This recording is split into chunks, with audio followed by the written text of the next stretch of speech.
Bom, olá. Então vamos começar. Vocês viram as explicações do nosso curso em PDF, no texto, né? Então nós vamos começar o nosso estudo, capítulo 1, sessão 1, sessão 1.1 do capítulo 1. 4 maneiras de representar uma função.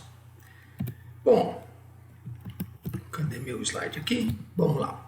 Funções. Quando a gente fala em função, isso é um elemento um pouco mais novo da matemática, né?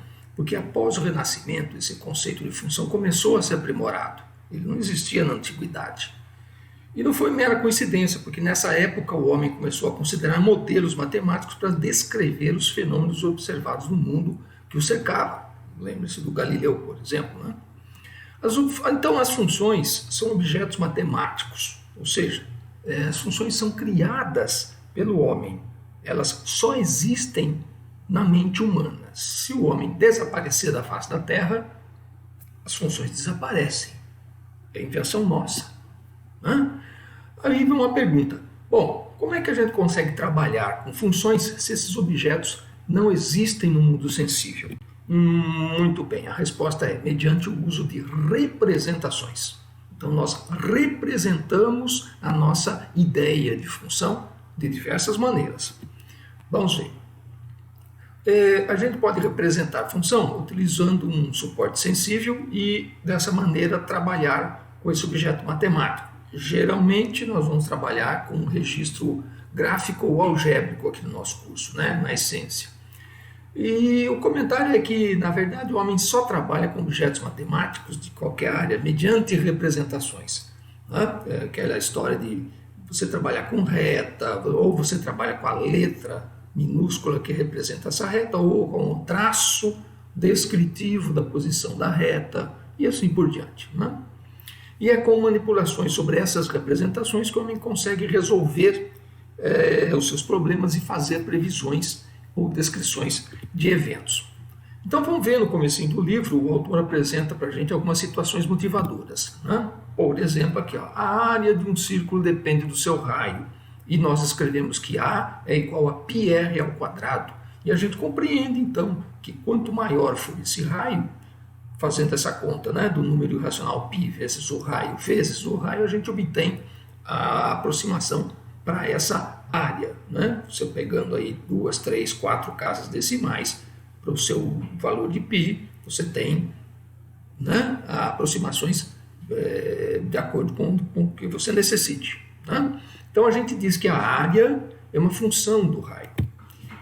Por exemplo, na situação motivadora 2, você recebe aqui uma coleta de dados, uma tabela, que discrimina a população em milhões de habitantes e na coluna da esquerda o ano. Então se você escolher o ano, né, na década redonda, se você escolher o ano, por exemplo, aqui em 1930, 2 bilhões e 70 milhões de pessoas, né? Ou, por exemplo, aqui em 2010, essa tabela vai até 2010, devido à edição do livro, né?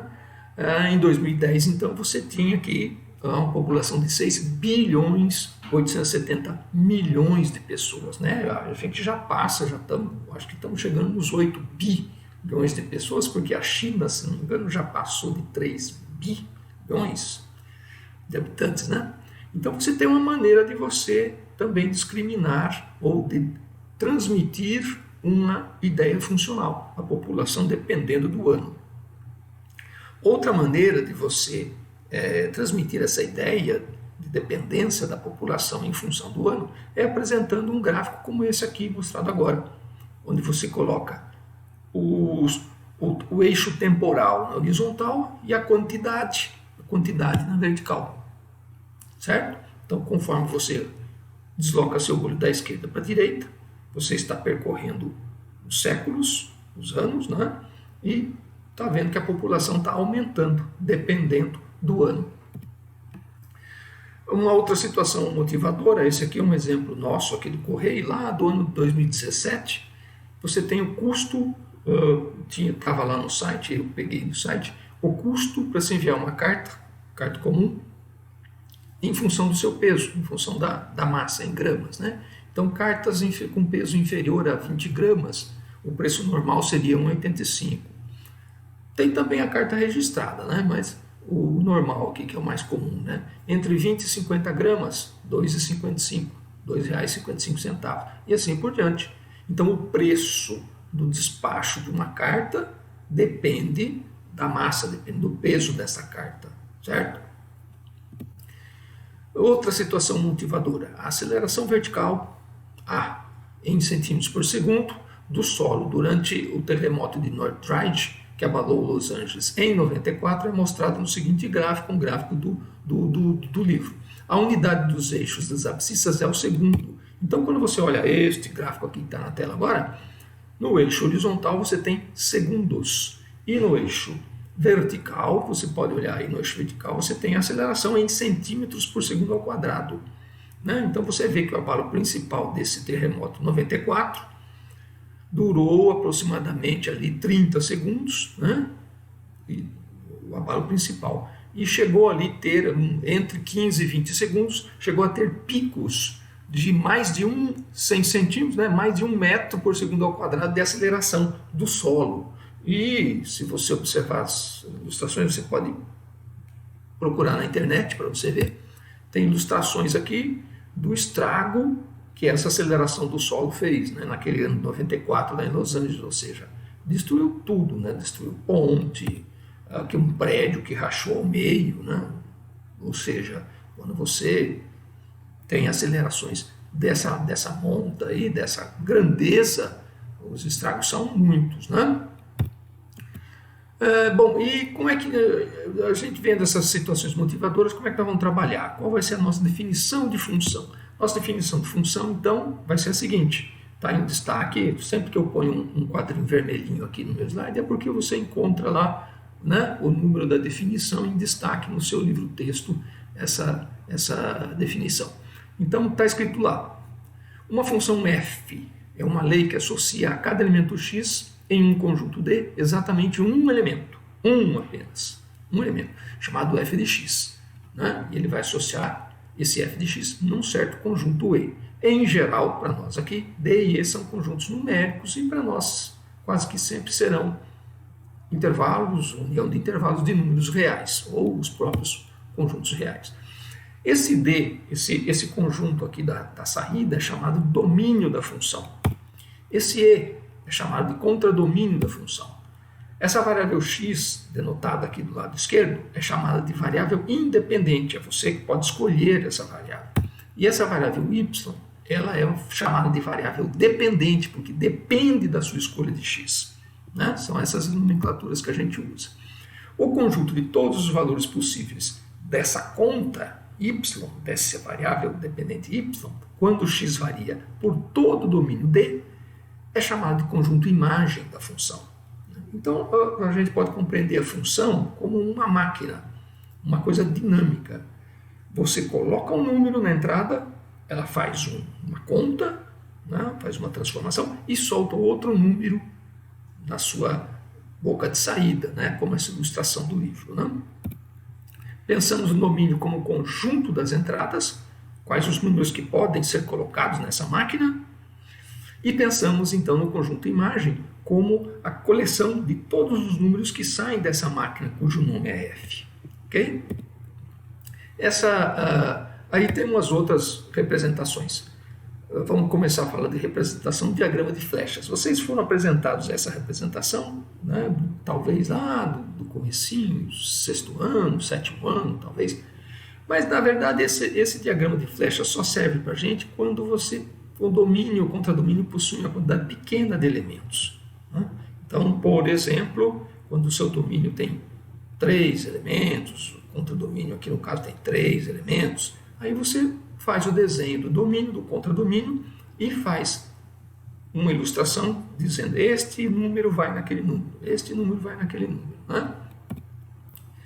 Outra maneira de se representar a função são através de representações gráficas. Detalhe, o diagrama de flechas também é uma representação gráfica, é que ele não é muito utilizado pela gente. Então, uma outra representação, a gente chama de representação gráfica no produto cartesiano do domínio pelo contradomínio, né, dado por essa expressão aqui. O gráfico de f é o conjunto dos pares ordenados, né, do D cartesiano E, da forma x, f de x, ou seja, a abscissa é pega no domínio e a ordenada é o resultado da sua conta f feita na abscissa. Tá? Geralmente, D vai ser um subconjunto dos reais para nós, o E também será subconjunto dos reais, né? De maneira que essa representação gráfica se faz mediante figuras semelhantes a essa que está sendo mostrada agora, que você encontra também no seu livro. Né? Então, você tem um eixo x na horizontal, das suas variáveis independentes, um eixo y na vertical, com variáveis dependentes, e você faz um traço ilustrando, então, a coleção de pontos x, f de x. Abscissa x, altura f de x. A conta efetuada na sua abscissa. Se você vier para o número 2, levanta a perpendicular e marca a distância f de 2. A conta feita no número 2, você levanta e marca aquele pontinho ali de cima. Vai fazendo essa coleção de pontos, emendando essa coleção de pontos, você obtém essa representação gráfica no produto cartesiano R2. Certo? Com essa representação gráfica fica visível, né, a determinação do domínio, que é o conjunto das abscissas nas quais a conta pode ser feita, e o conjunto imagem, conjunto das ordenadas atingidas pelos valores, né? São as ordenadas que são atingidas por essa conta f. Um primeiro exemplo de exercício da nossa lista. Depois nós vamos fazer aulas de exercícios. Né? Considere a função representada pelo gráfico a seguir. Determine f de 1, f de 5, qual é o domínio e qual é a imagem desta função representada por esse gráfico. Ora, muito bem. O autor me pede o f de 1. Ele me pede o f de 1, eu vou aumentar a figura aqui. Ó. Eu vou determinar a abscissa 1 e vou determinar a altura que vai do eixo x até o gráfico em cima da abscissa 1. Essa medida que é marcada em azul aí é o f de 1. No caso aí, o f de 1 é 3. E o f de 5 ele me pede. Bom, vou procurar a abscissa 5, está marcado ali a abscissa 5. Meço a distância com um sinal positivo para cima ou negativo para baixo, né? A distância situada entre a abscissa 5 e a posição vertical do gráfico em cima da abscissa 5 e determino então qual é o f de 5, aí aproximadamente um 0,7 talvez, né? Não tem uma resposta exata porque depende da grossura do traço, né? Qual é o domínio então dessa função? Ora, se eu recebo o gráfico da função, o domínio está marcado aqui. É o conjunto de variação das minhas possibilidades em x. Então vai de 0 até 7. Eu não consigo fazer a conta à esquerda do 0 e nem consigo fazer a conta à direita do 7. Não me foi dada essa informação. Né? As informações dos valores funcionais estão entre 0 e 7. Esse é o domínio da função. E qual é a imagem da função? Bom, aí eu vou olhar no eixo vertical e vou procurar a variação dos valores das ordenadas atingidas pela essa conta f ilustrada em vermelhinho aí. Então, eu vejo que a minha imagem vai do menos 2 até o 4. Do livro. Determine o domínio, a imagem, esboce o gráfico da função definida por f de x igual a 2x menos 1. Né? E depois, no item B, determine o domínio, imagem, esboce o gráfico da função definida por g de x igual a x ao quadrado. Então, no item A, você recebe uma representação algébrica, f de x igual a 2x menos 1. Isso te diz que para cada número x que você colocar aí nessa máquina chamada f, aquelas engrenagens da máquina f vão fazer a conta, dobrar o x e subtrair uma unidade. Certo? Então, essa conta pode ser feita para todos os números reais. Não vai quebrar o dente da engrenagem ali, não tem problema nenhum ali. Qualquer número x real que você me der, eu consigo calcular o dobro e fazer a subtração de uma unidade. Então, meu domínio é R. Bom, todos os reais y são atingidos por essa expressão. Se você me der qualquer número real y, eu até consigo procurar quem é que atinge esse y. Né? Isso aí já é visto lá desde o primeiro ano do ensino médio. Então, a imagem de f é igual a r. O gráfico, todo mundo já sabe, né? Y igual a 2x menos 1. Você escolhe 2 pontos, pode ser as intersecções dos eixos, né? E você traça a reta de equação y igual a 2x menos 1. Essa reta, detalhe, né? Essa reta aí, ela não termina onde está mostrado, né? Teria umas reticências, comum a gente colocar umas reticências ali né? Aqui embaixo e ali em cima, né? Ela é infinita, ok? Então o domínio é R e a imagem é R. E para g de x, mudou aqui, errei no meu slide. G de x igual a x ao quadrado, ou f de x igual a x ao quadrado. Essa expressão pode ser calculada para todos os números reais. Qualquer número real que você me der, eu consigo fazer a conta do x vezes o próprio x. Portanto, o domínio é igual a R. Mas o resultado dessa conta só me fornece números positivos. Então, a imagem é o conjunto dos números reais positivos, incluído zero, né? Porque zero ao quadrado fornece o valor zero para você. Mas qualquer número real positivo ou negativo, quando você eleva ao quadrado, você obtém números positivos. Então, conjunto imagem, conjunto dos reais positivos. O gráfico já é amigo de vocês, né? Tem uma ilustração aqui. Então, uma curva parabólica, né? Y igual a x ao quadrado. Terceiro exemplo. Considere a função definida por f de x igual a 2x quadrado menos 5x mais 1. Considere h diferente de zero, um número diferente de zero. Determine a expressão algébrica dada por essa expressão aqui, ó, f de a mais h menos f de a sobre h. O que eu vou fazer? A é um número, h é um outro número, então você vai calcular. Se você sabe quanto vale f de x, você vai calcular essa expressão para o número a mais h. E se você sabe essa expressão, o valor do f no número x, calcule o valor do f no número a. Depois divida essa subtração pelo número h. Aqui as contas já estão feitas, né? Então ali em cima do slide na memória, ali, f de x igual a 2x quadrado menos 5x mais 1. Calculando primeiramente f de a mais h, se você observar então, coloquei entre parênteses ali, 2 vezes esse número ao quadrado, menos 5 vezes esse número, mais uma unidade.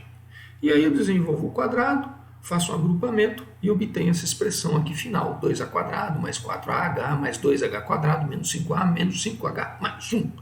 Depois eu vou fazer a subtração e dividir pelo número h. Então, o f de a é imediato, a conta não está feita separadamente, porque é 2a quadrado menos 5a mais 1 colocado ali em colchete.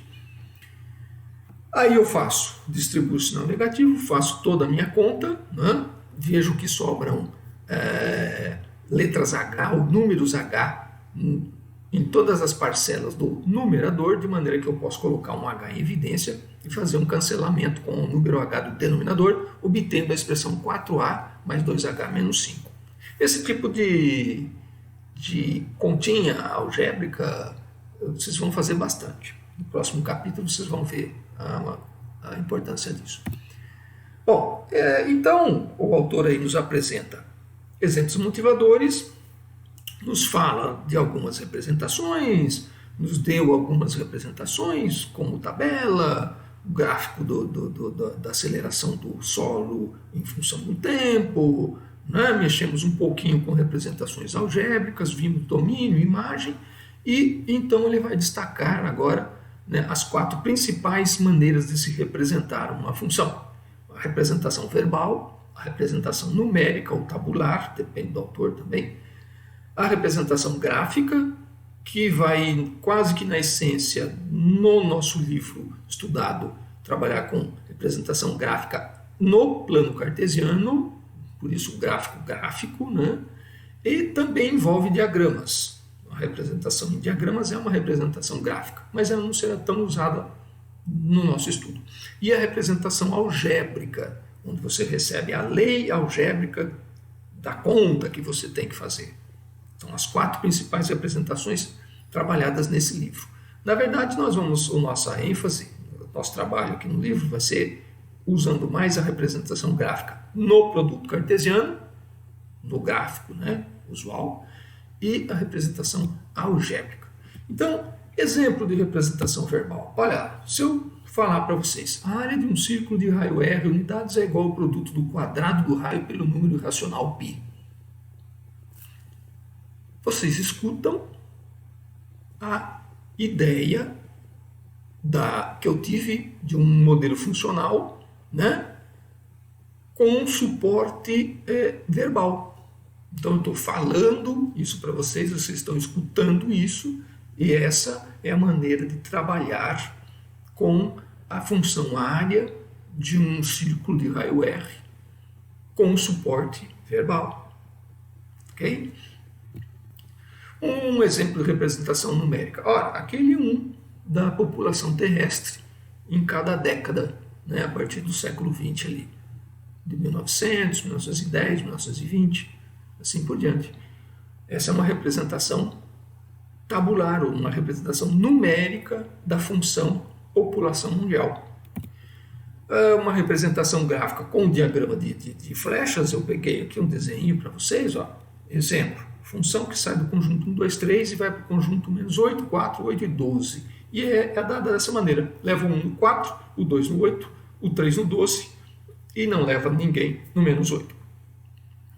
Nesse caso aí, aqueles probleminhas lá do ensino médio, lá, qual é o conjunto imagem? O conjunto imagem desta função não é todo o conjunto B, é o conjunto formado pelo 4, 8 e o 12. O menos 8 não está na imagem. Um outro exemplo de representação gráfica que o autor também já forneceu seria aquela representação da população mundial na vertical, dependendo da linha do tempo na horizontal, né? Dado pelos anos ali, né? Desde o século XVI até, aqui no caso, a estimativa da ONU para 2045, né? Onde a gente estaria atingindo, acho que até um pouco mais do que 2045, não, 2045 mesmo, eu acho que essa última pontinho do gráfico ali, né? A gente atingiria 9 bilhões de pessoas. Representação de função, então vamos lá. Exemplo de representação algébrica. A gente já trabalhou, mas o autor traz mais dois ainda. Considere a função f de r em r, definida por f de x igual a 2x² menos cosseno x. Então você vai pegar um número x, vai elevar esse número ao quadrado, vai duplicar esse resultado, vai calcular o cosseno desse número, vai trocar o sinal e vai fazer essa adição. Essa é a sua conta, essa é a máquina da f. Né? Outro exemplo, seja f do zero infinito em r, dada por f de x igual a ln de x. Você vai receber um número positivo, vai olhar na sua calculadora, na sua tabela, vai calcular o logaritmo natural desse número x, isso vai dar um número positivo. Perdão, pode ser que seja um número negativo, né, se ele for inferior a 1, e vai dar esse número, ln de x. Esse número é a imagem do x que você escolheu. Então, são exemplos de funções que nós recebemos mediante a representação algébrica. Né? Então, essas duas que a gente vai usar bastante, a algébrica e a gráfica, né? Cada uma delas tem as suas vantagens e as suas desvantagens. Tá? A representação algébrica tem a vantagem de permitir uma análise em intervalos muito pequenos do seu domínio. A gente vai estudar isso nos próximos capítulos. E a representação gráfica tem a vantagem de informar um comportamento global. É como você olhar aquele gráfico da população mundial. Ele te dá uma noção do comportamento global da função, mas não diz para você não consegue analisar certinho, próximo de entre 1939 e 1942, qual é que foi a variação da população. Morreu milhões e milhões, 20 milhões, parece, mais, de pessoas durante a Segunda Guerra Mundial. Então, aquele gráfico tem que dar uma baixadinha ali, né? Tem que diminuir um pouquinho, mas... Então, nessas minúcias, nessas variações pequenas, a informação gráfica não nos traz vantagens.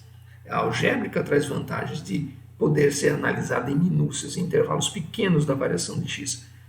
Mas a algébrica também tem desvantagem de como é que é o comportamento dessa função num intervalo grande, do 0 até 1 milhão, como é que é? Cresce, decresce, é difícil, você precisa usar de técnicas para descobrir a variação. Um exemplo 4 aqui já do autor do livro, né? Considere que existe um reservatório de água. Então, esse aqui seria o seguinte, tem alguns exercícios como esse na lista, né? Ele te dá uma situação para você pensar em como é que seria a variação. Né? Você não vai representar, não tem uma resposta algébrica, é para você esboçar, né, qual seria o tipo de variação. Então, considere que você tem um reservatório de água quente, de aquecimento solar, aqueles boilers lá em cima, né, da nossa casa, e que T maiúsculo seja a temperatura da água que sai por uma torneira ligada ao reservatório. Né? E essa temperatura vai depender do tempo que as torneiras ficam abertas. Então, esboce um gráfico que represente a variação da temperatura da água que sai da torneira em função do tempo. Né? Então, não é para você ficar, mas tempo em segundo, em minuto, não. É para você pensar numa variação considerável aí. O que vai acontecer? Temos aqui, é um exemplo do livro, uma representação gráfica. A água quente está lá no boiler, então a água da tubulação não está na temperatura do boiler, né? Então, no instante zero, onde você abre a torneira, você vai ter uma água a temperatura ambiente. Com o passar do tempo, a água quente vai esquentar o cano e vai chegar quente na torneira. Durante certo tempo, ela vai sair na temperatura lá do boiler, né? Mas, à medida que ela sai do boiler, vai começar a entrar água fria. Então, nesse patamar que você observa aí, em um certo momento, vai estar entrando mais água fria, vai estar esfriando a temperatura da água lá do boiler. Então, a água da torneira vai esfriar, certo? E aqui no caso, esses exemplos aqui são do hemisfério norte. Aí, no caso, a temperatura depois da água na torneira é até inferior à água, à temperatura ambiente dentro da casa, né? Porque se considera que a água lá em cima ficou mais fria do que a água que estava na temperatura da parede. Um quinto exemplo. Considere uma caixa de forma de paralelepípedo sem tampa superior com volume de 10 metros cúbicos. Então eu vou considerar uma medida W, uma medida... Aqui esse desenho é por causa dessa explicação da última tela aqui, ó. O comprimento da base W, o comprimento, a largura W, o comprimento da base é o dobro da largura, então uma aresta com comprimento 2W, uma aresta com comprimento W, e uma altura H. Né? Aí, dados do problema. O custo do fundo é 10 reais um metro quadrado. E o custo da lateral para você fazer essa caixa é de 6 reais um metro quadrado. Qual é o custo total da fabricação dessa caixa em função do comprimento da base? Então, quanto maior for aquele W, mais caro será a construção dessa caixa. Tá? Quanto menor for a sua caixa, menos material você usa, mais barata ela fica. Então, como é que você faz essa conta? Aí, no caso, eu vou resolver com álgebra. Então, vai ser diferente do exemplo 4, lá onde o autor pediu uma estimativa gráfica. Né? Aqui eu vou trabalhar com álgebra. Muito bem, a área da base é aresta vezes aresta, então é 2W². O custo da base é de 10 reais por metro quadrado. Então eu vou fazer a multiplicação e vou obter 20W². Qual é o custo da lateral? Quanto eu tenho de lateral? Então aqui a conta já está pronta aqui, né? Eu tenho de lateral duas tampas W vezes H, duas tampas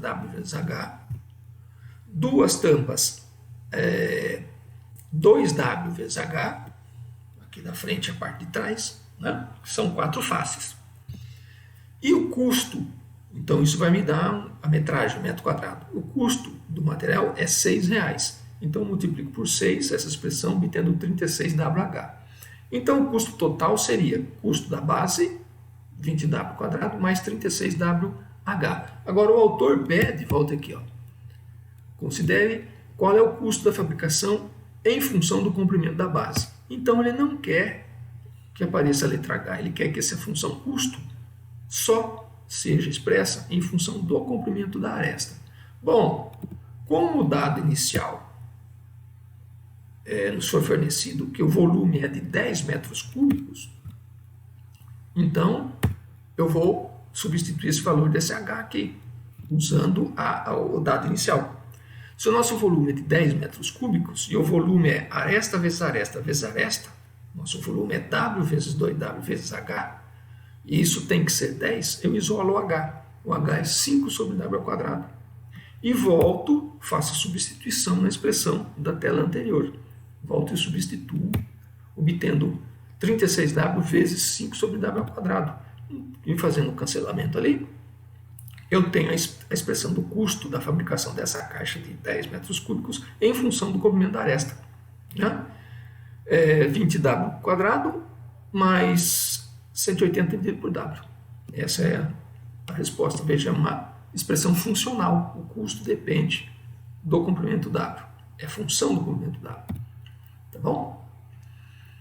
Bom, aí você vai encontrar, depois a gente vai fazer exercício da lista, não é incomum escrever essa representação algébrica numa função sem explicitar-se qual é o domínio. Nesses casos, entende-se que o domínio é o maior conjunto no qual é possível a realização das operações que definem essa função. Vejamos no próximo exemplo. Determina o domínio das funções definidas pelas expressões algébricas. Então, isso também já é comum lá do ensino médio. Você recebe uma representação algébrica e tem que determinar qual é o domínio. Item A, f de x é raiz quadrada de x mais 2. O item B, g de x é 1 sobre x quadrado menos x. Bom, para fazer essa conta, extrair a raiz quadrada de x mais 2, eu tenho que exigir que o x mais 2 seja positivo, ou no mínimo zero. Né? Então, x mais 2 maior ou igual que zero. Essa é a condição de existência. Nessa condição de existência, eu isolo x. X tem que ser maior ou igual a menos 2. Então, eu não consigo fazer essa conta f para números inferiores a menos 2. Só consigo fazer essa conta f para números superiores a menos 2. Então, o domínio é fechado em menos 2, pode ser fechado em menos 2, e vai até infinito, semi-reta.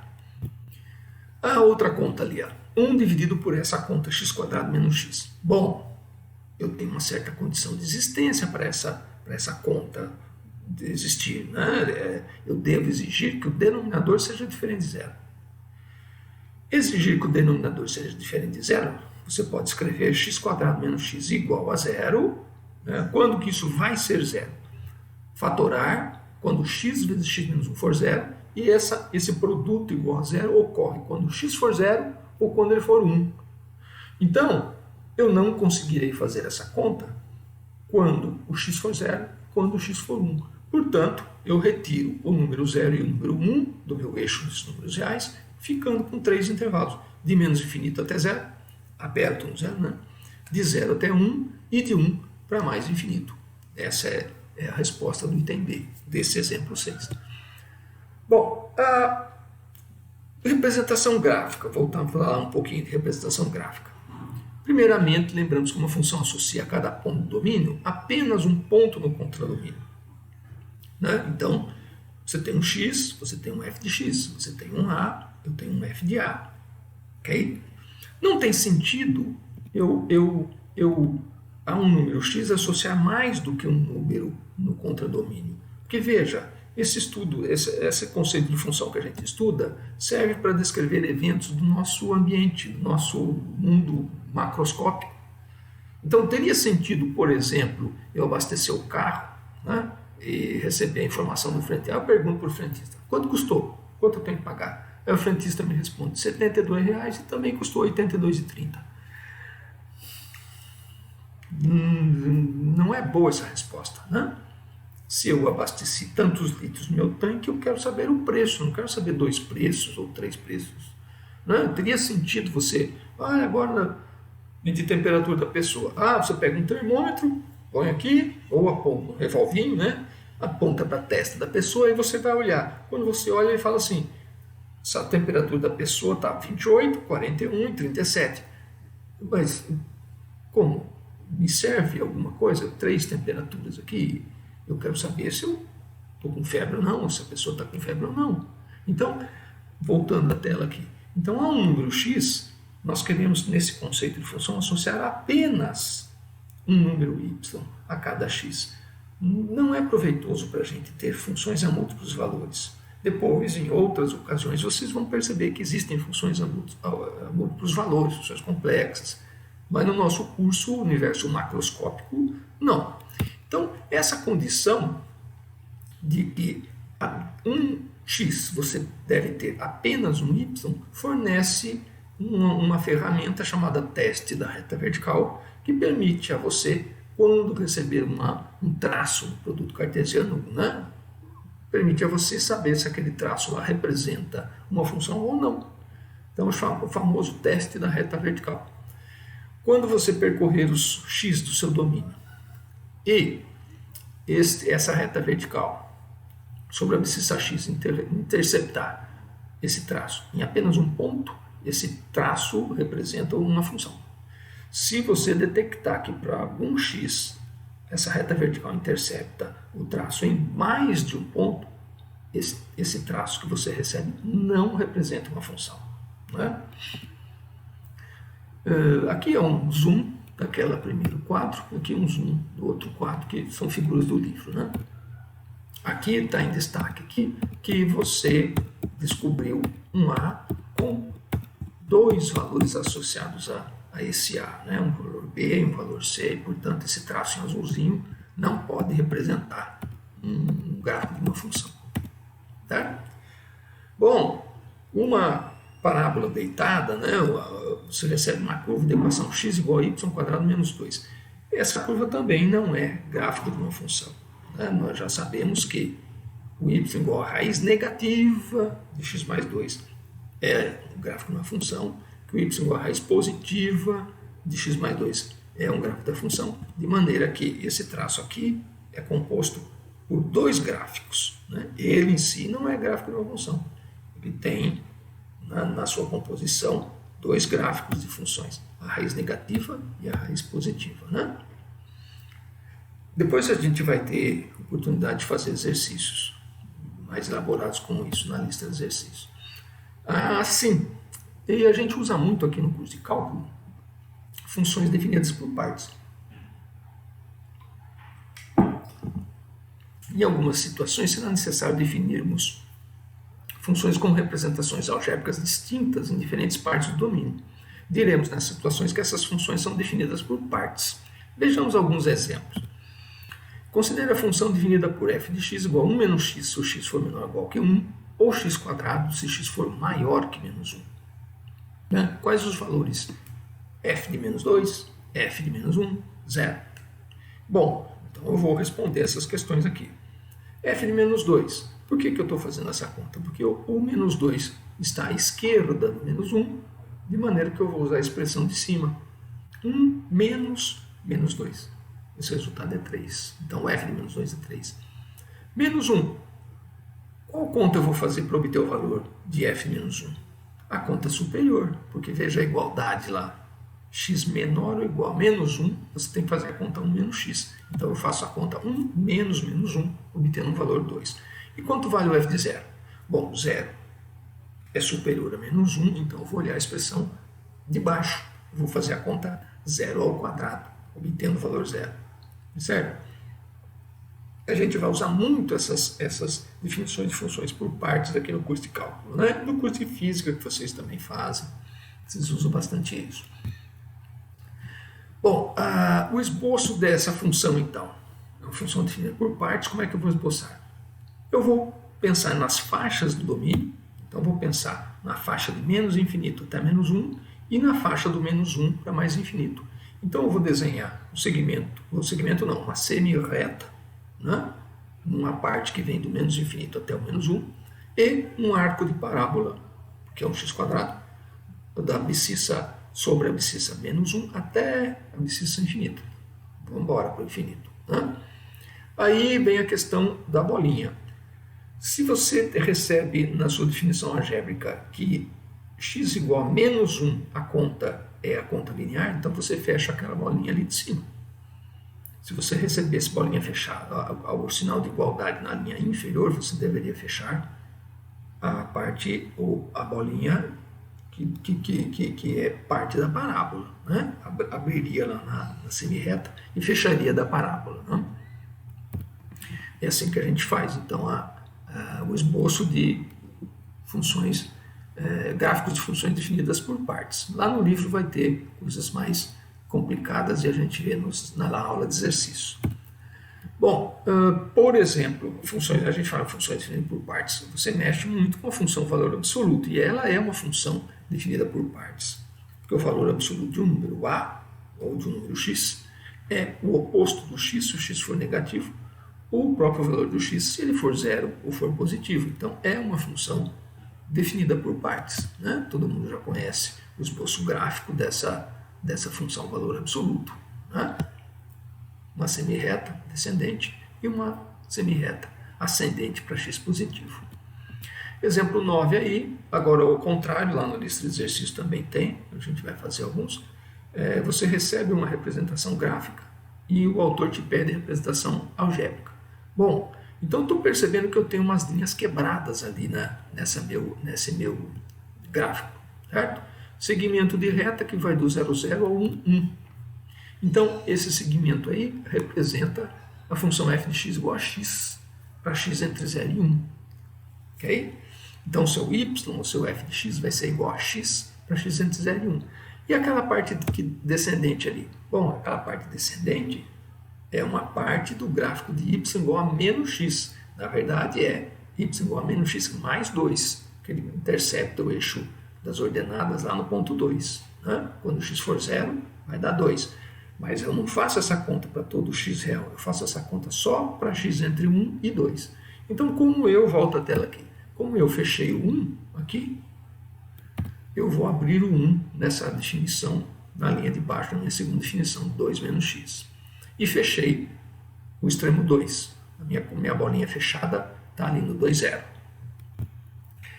E aí eu tenho um gráfico linear, horizontal, né? X igual a 0, ou seja, o y igual a 0, f de x igual a 0, sempre que o x for superior a 2. Então, recebo a representação gráfica e escrevo a representação algébrica dessa maneira. Aí eu ponho a chave, x entre 0 e 1, 2 menos x entre 1 e 2, 0 superior para x superior a 2, com os devidos as devidas correções ali, se eu estou fechando ou estou abrindo, né, na abscissa. Exemplo 10, o autor fornece aqui o custo do envio de uma carta de W gramas lá em Hong Kong, né, dado em dólares de Hong Kong. Então você também tem uma função aqui com uma representação tabular, né? E ele faz isso para ilustrar, resgata esse exemplo para ilustrar esse tipo de função, que é uma função chamada função de escada. Porque, veja, entre 0 e 30, o valor é fixo, constante. De 30 a 50, você tem outro valor constante. De 50 a 100, você tem outro valor constante. A representação gráfica, como é que fica? Por isso que o nome dessa função é função escada. Você vai subindo, né? Patamares. São pedaços de funções constantes que você vai desenhando, né? Com a devida correção aí, se o extremo esquerdo é aberto, o extremo direito é fechado, você veja que os sinais iguais estão na direita, né? Bom, um outro conceito que aparece aí, que também vai ser alvo de muitos exercícios, é a determinação de função par e função ímpar. Então, qual é a definição aqui? A gente vai falar que a função é par se para todo número x do seu domínio, f de x for igual a f de menos x. Ou, escrito ao contrário, f de menos x igual a f de x. Observação. Perceba, para você falar em função par, é necessário que o seu domínio seja simétrico com relação à origem. Então, veja. Preciso que o domínio seja simétrico em relação à origem. Se você receber uma função cujo domínio não for simétrico com relação à origem, jamais essa função pode ser uma função par. Ok? Então, aqui, em seguida, nós temos uma ilustração, né, de uma função fictícia aqui, a propriedade dos gráficos de funções pares. O que acontece no semiplano direito acontece por reflexão no semiplano esquerdo. Quando você escolhe x, calcula f de x, aqui na minha câmera, você escolhe x e calcula f de x, escolhendo y você calcula o f de menos y, escolhendo menos x, o simétrico, você calcula o f de menos x e tem o mesmo valor f de x. Então, gráficos de funções pares são simétricos em relação ao eixo das ordenadas. Também temos um outro conceito de função ímpar. E a definição é, uma função f é ímpar se o f de menos x é menos f de x. Também volta a chamar a atenção. Se você receber uma função cujo domínio não for simétrico com relação à origem, essa função também não pode ser ímpar. Não pode ser par e nem pode ser ímpar. Então, só que a simetria aqui será, ó, aqui na ilustração, a simetria será uma simetria no gráfico da função, será uma simetria pontual, uma simetria em relação ao centro do sistema de coordenadas. Quando você marca x e calcula o valor f de x, se você pegar menos x e calcular o valor f de menos x, você vai obter na grandeza a mesma grandeza, só que com sinal trocado. Então, f de menos x é menos f de x. Então, isso vai te dar a propriedade de olhar na representação gráfica e perceber que o gráfico de uma função ímpar é simétrico com relação à origem, não simétrico com relação ao eixo y. Simétrico com relação ao eixo y vai te fornecer gráfico de função par. Simetria em relação à origem, gráfico de função ímpar. Por exemplo, aí um exercício típico. Aí você recebe representações algébricas aqui. Determina se essas funções são pares, ímpares ou nem pares e nem ímpares. Item A, f de x igual a x à quinta mais x. Item B, g de x é 1 menos x à quarta. E h, até o item C, h de x igual a 2x menos x quadrado. Então vamos pegar o item A para fazer. f de x igual a x à quinta menos x. Como é que eu faço o teste? Eu vou calcular f de menos x. Então perceba aí, eu coloco menos x à quinta mais menos x. Propriedades aí de potências, essa conta aqui vai dar o oposto. Vai dar menos x à quinta mais x. Então vai dar menos f de x. Essa função, então, é uma função ímpar. Item B, 1 menos x à quarta. Vou fazer meu teste. Bom, o domínio é conjuntos reais, né? G de menos x. Eu coloco menos x, vou elevar a quarta potência, trocar o sinal e adicionar 1. Então, colocando menos x no lugar daquele x da definição. Propriedade de potência, a minha conta vai dar 1 menos x à quarta. Eu obtenho a mesma expressão do g de x. Então, essa função é uma função par. E esta aqui? Bom, item C. Item C, também domínio dos reais. Eu vou pegar lá o dobro de x, então eu vou calcular h de menos x, então eu vou calcular o dobro do menos x. Vou pegar o menos x elevado ao quadrado e trocar o sinal, está escrito ali. Fazendo essas contas aqui, eu vou obter menos 2x, só que eu vou obter menos x quadrado. Então eu tenho menos 2x menos x quadrado. Se eu obtivesse mais x quadrado, essa função seria uma função ímpar. Mas como eu tenho aquele menos x quadrado preservado, essa expressão final não é igual a h de x e não é igual ao menos h de x. Então essa função não é nem par nem ímpar. Então existem infinitas funções que não são nem pares e nem ímpares. Esse é um exemplo. Aqui o esboço de x à quinta mais x, né? Por enquanto você calcula com a calculadora alguns pontos e faz esse tipo de traçado aí, emendando os seus pontos no gráfico. 1 menos x à quarta. Assim, aí você verificaria que esse gráfico aqui tem simetria com relação à origem. Ou no item B, se você pegar um aplicativo ou fizer um gráfico, né, com calculadoras aí, você vai perceber que esse gráfico apresenta simetria com relação ao eixo y. E esse aqui, o terceiro item C, tem um gráfico conhecido aqui, né, uma parábola, mas ele não tem simetria com relação ao 0, 0 e nem com relação ao eixo y.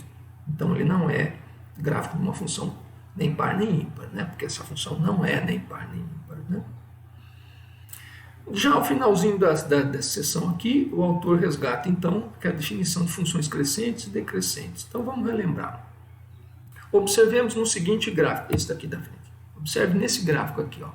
Aqui eu tenho o ponto A do gráfico, um ponto B, o C e o D. Vou voltar à tela. No trecho entre o A e o B, o gráfico é crescente. Lembram disso? O gráfico é crescente, né? As imagens aumentam. No trecho entre B e C, o gráfico é decrescente.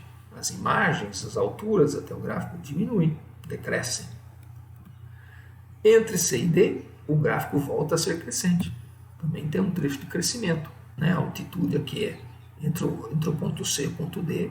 Eu percebo que as minhas contas f de x elas aumentam, né? Então, perceba, o autor quer mostrar para você uma maneira algébrica de definir crescimento e decrescimento de função, observando o comportamento de crescimento e decrescimento do gráfico. Então, para que eu tenha essa definição algébrica, eu tenho que me livrar dessa representação gráfica. Então, observe o seguinte. Em trecho de crescimento, o que acontece quando você compara os valores funcionais de dois números x1 e x2, quando o x1 está à esquerda do x2, quando o x1 é menor que o x2? O f de x1 vai ser menor que o f de x2, né? O f de x1 é menor que o f de x2, aqui, ó, minha setinha aqui, certo? O que acontece quando eu, num trecho de decrescimento, quando eu pego um número x1 à esquerda do x2, com os valores funcionais?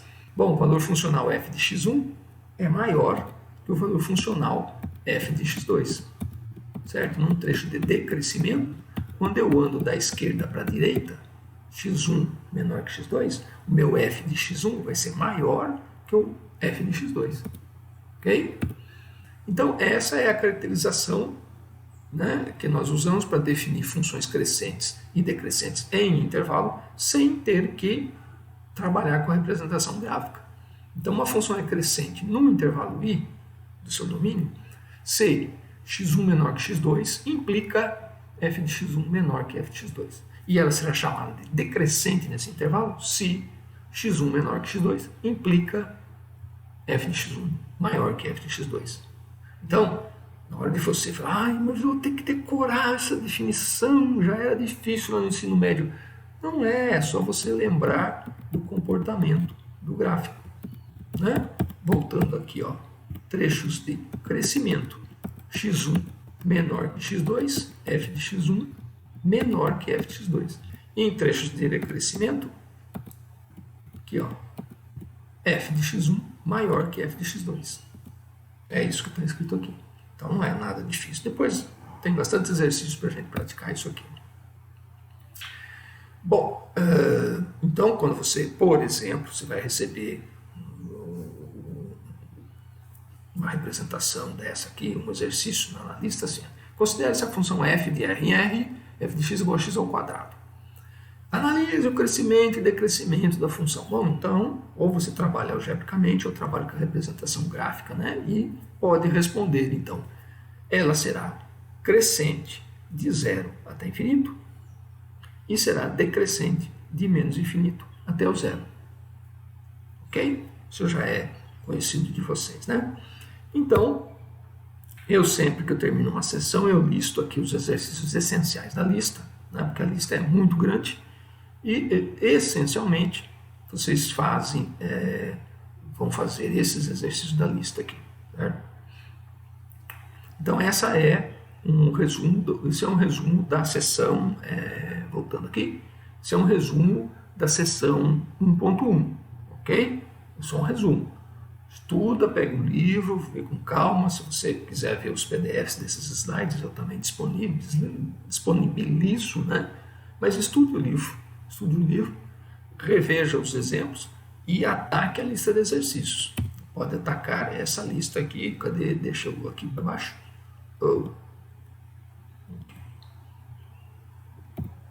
Aqui, né? Ataque pelo menos essa lista aqui, diminuir um pouquinho, porque essa sessão tem bastante exercício, né? Ok, até a próxima então, gente. Obrigado.